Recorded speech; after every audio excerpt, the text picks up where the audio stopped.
Siviwe Gwarube as its new chief whip in the National Assembly. Let's talk about that now as Gwarube takes over from Natasha Mazzoni, who'd served in the role since 2019. We can speak to Dirk Kotze, political analyst. Dr. Kotze, very good afternoon to you. Thank you so much for your time and your patience today.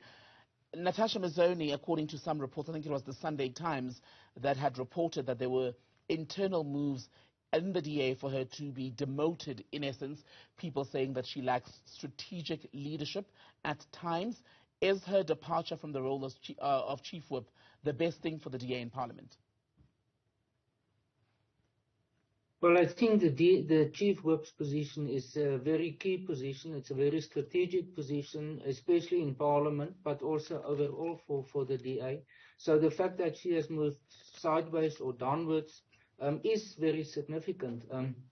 At the same time, her replacement, her deputy, the fact that she has been promoted now to this position is a natural move on the one hand, but it is also significant now in view of the different resignations that we've seen lately, especially from Patricia Kupani and also of Makashule Ghana. And I think this is a counter move from the DA side with respect to that. Also the fact that Solly Malatsi, who has been in the past the national spokesperson and who has now been reinstated in that position, is there.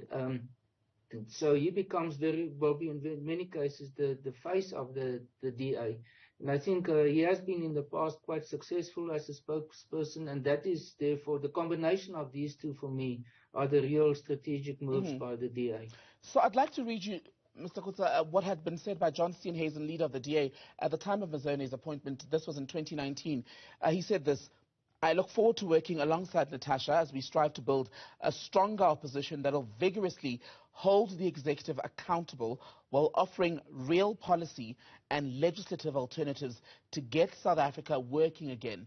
Did they succeed in doing that between 2019 and today? I think John Steenhuisen will be very sort of critical about this position of the chief whip, because he had been the chief whip before his position as the federal leader of the DA.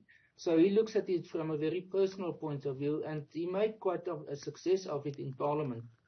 And I think what we've seen today is an indication that they are not very satisfied with her performance in this position. She had a very sort of aggressive approach. But that's not always enough. It's very often it is a chief whip is a person who must determine the strategy of a party in Parliament. And I think what was most possibly from within the DA's perspective absent is that strategy as an opposition. Given the fact that there's new dynamics in politics, the coalition politics are becoming more and more prominent. The ANC's position is changing almost every year or every month.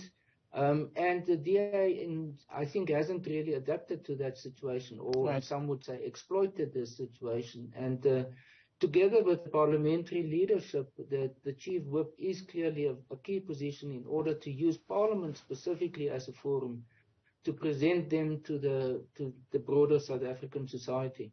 And there has been a sense, hasn't there, which I think you just alluded to, that in Parliament, while the DA numbers-wise is still the country's official opposition, it's not been, especially since the emergence of the EFF, as perhaps agenda-setting as it should be. Should that be one of the tasks then that Siviwe Gwarube stepping in as chief whip should focus on? Yes, that is certainly one of her tasks. She won't do it obviously on her own. There's still the political leadership and the parliamentary leader of Parliament that will be part of it. The caucus will be a very important component of it. And these different, what they call shadow ministers. And some of them have now been appointed, like Diane Kohler-Barnard or Noka Masipa and others. So they will all ultimately play a role in it. But the leadership must be provided by the chief whip, and I think that is what will become the expectation from her to do, as well as developing the strategy when it comes to the debates within Parliament, because that's a very key element of the chief whip's approach, is who's going to speak when on which issues for the most effective effect for any political party. And you referenced, Professor Kotze, a short time ago, the recent resignation of the DA's MP and former leader in the Free State Province, Patricia Kopani. Before that, Magashule Gana resigned as well. It's brought back the question about the Democratic Alliance's treatment or alleged ill treatment of black leaders. Now it's appointed a black chief whip. Which way do you think it'll move the dial on that discussion? Well, I don't think one appointment will make a difference. I think there's other members in the DA, black persons and women who are also in key positions. Gwen Ngwenya, for example, is the policy head, and there's some in the top structure of the federal chairperson's positions, deputy chairpersons.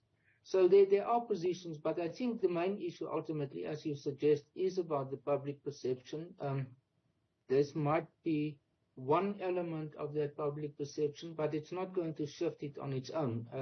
In the end, it's going to be what will be her role. Will she play a very prominent role in Parliament in general, or will she be sort of a junior of John Steenhuisen and the others? And that's something we will still have to see.